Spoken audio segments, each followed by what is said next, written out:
আজকের এই অনুষ্ঠানে সম্মানিত সকল উপস্থিতিবৃন্দ, আসসালামু আলাইকুম।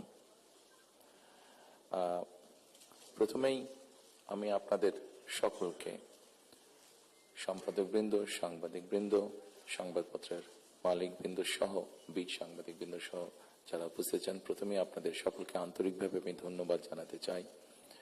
আমি দেশে আসার পরে খুব স্বল্পতম সময়ে এই অনুষ্ঠানটি আয়োজন করেছি এবং আপনারা যে কষ্ট করে অনুষ্ঠানে এসেছেন তার জন্য আমি আন্তরিকভাবে আমার এবং দলের পক্ষ থেকে আমি ধন্যবাদ জানাতে চাই।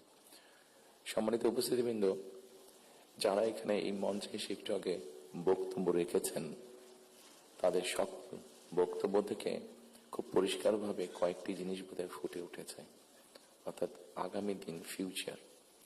এবং ফিউচারটাকে যদি আমরা 2-3 ভাগে ভাগ করি তাহলে একটি দেখতে পাচ্ছি, সেটি ব্যক্তি হিসাবেই হোক অথবা একজন সংবাদ কর্মী হিসাবেই হোক, আপনার স্বাধীনতা, আপনার নিরাপত্তা। আমরা আরেকটি জিনিস মনে হয় আমার চোখে যেটা পড়েছে যারা বক্তব্য রেখেছেন, সেটি হচ্ছে যে গণতান্ত্রিক বা রাজনৈতিক যে অধিকারটি মানুষের, আপনার, আমার, আমাদের সকলের, সেটির ব্যাপারে একটা কনসার্ন সকলে এক্সপ্রেস করেছেন।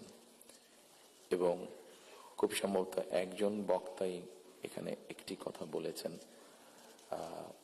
সেটি হচ্ছে যে আগামী দিন, ফিউচারটা কেমন হবে। আমি দেশে অনেকদিন থাকতে পারিনি, কি কারণে সে প্রসঙ্গে গেলাম না, আপনাদের কম বেশি ধারণা আছে। তবে সারাক্ষণই দেশের সাথে আমার যোগাযোগ ছিল। দেশের মানুষের সাথে কি হয়েছে, এখানে মাহমুদুর রহমান সাহেব বলেছেন একটি উদাহরণ দিয়ে, ওনার প্রতি পূর্ণ সম্মান রেখে আমি বলতে চাইছি, ওনার সাথে ওনার রক্তমাখা ছবি এখনো আমার চোখের সামনে ভাসে। কাজেই ওনার সাথে কি হয়েছে আমি যেমন জানি, রুহুল আমিন গাজী সাহেবের সাথে কি হয়েছে, যেভাবে উনি মৃত্যুবরণ করেছেন জেলের মধ্যে, সেটি আমি জানি। এবং সবচেয়ে বড় বিষয় হচ্ছে আমার 60 লক্ষ নেতাকর্মী, এবং তার থেকে আরেকটি হৃদয় বিদারক আমার জন্য হচ্ছে, সেটি হচ্ছে আমার মায়ের সাথে কি হয়েছে। কাজে এই ঘটনাগুলো যদি আমরা সকলে সবগুলোকে এক করি, তাহলে যারা দেশে ছিলেন আপনারা, তারা অবশ্যই আমার থেকে একটু বেটার ভালো জানবেন। তবে আমি একদম যে জানি না বোধহয় বিষয়টি তা নয়, আমার একটি ধারণা আছে। সম্মানিত উপস্থিতিবৃন্দ, যে কথাগুলো প্রায় সকলেই বলে গিয়েছেন, এই কথাগুলো যদি আমরা আলোচনা করাই যাবে অনেকক্ষণ ধরে। আপনারা আপনাদের মূল্যবান সময় ব্যয় করে এখানে এসেছেন।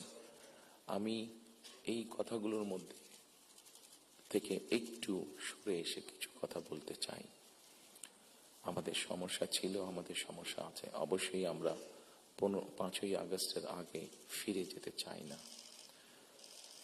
আমি আমার অবস্থান থেকে যদি চিন্তা করি, আমার এক পাশে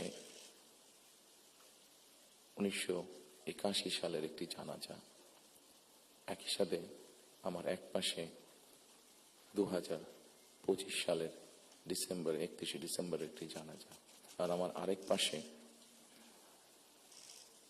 2024 সালের 5ই আগস্টের একটি ঘটনা। কাজে আমার মনে হয় এটি শুধু বোধহয় আমার একার জন্য নয়, যারা আমার দলের নেতা কর্মী সদস্য এবং সামগ্রিকভাবে পুরো দেশের মানুষের সামনে বোধহয় এই দুটি উদাহরণ বোধহয় সবচাইতে বাদ বিবেচনা করার জন্য সবচাইতে ভালো উদাহরণ, যে আসলে 5ই আগস্টে ফিরে যাওয়ার কোনোই কারণ নেই আমাদের।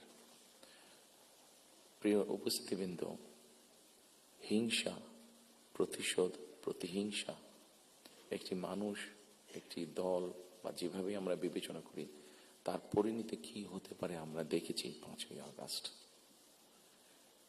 এবং আমি সেজন্যই সকলকে অনুরোধ করব, দল মত নির্বিশেষে আমাদের মধ্যে মত পার্থক্য থাকবে,